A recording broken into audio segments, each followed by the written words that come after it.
ku danna subscribe sannan ku danna alaman ƙararrawa. Yawa Hajji Naziru, kamar mecece matsayarka ne kan batun sarautar sarkin waƙan nan da ake ta dambarwa kanta?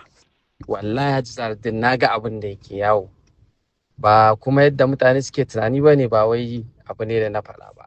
Shi ban dai ne yin magana kwata-kwata akan abu na to, amma wani abu in ya fito kai clearing doubt ga mutane zai fi. Kamar da abokina ne ya kira ni ya tambaya, inda ya saki hirar duka maybe mutane za su fi gane menene. Na ɗaya kenan. Na biyu kuma da ka tambayi matsayata akan wannan sarauta, na ce ma Alhaji abu ne mai kyau. Ka sai ta sarauta mai ita shi yake sa ta girma ko ta daraja.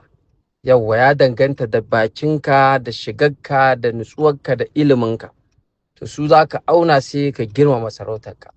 Amma wannan abu na tabbatar ni dai har zuciyata baya abin da nake ji illa in taya shi murna, kamar yadda da aka yi mun sun taya ni murna ya zo, to ni me yasa? Wallahi ina tabbatar maka ba abin da muke ji in ba mu ƙara masa fatan alheri ba.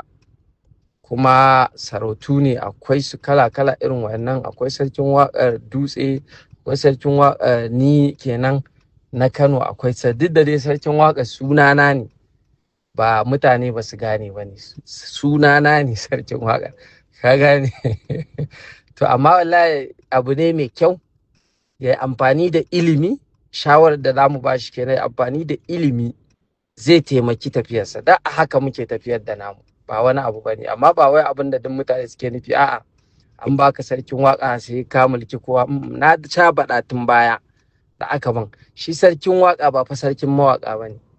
Sarkin waka kamar wata karramawa ce, girmamawa ce da masarauta take maka. Shine na ce maka wani abu ne ake baka shi don a nuna kai masoyi ne, ko kuma wani dalili ya sa ai ma, ba wai abin nan ba ne ba. Muna masa fatan alheri, kuma Allah ya taya riko duk wani alherin da yake cikinta, mu dukan Allah ya jawo mu ciki. Yawwa, abin da yake ciki na sharri kuma Allah ya kawo mana da shi. DCL Hausa.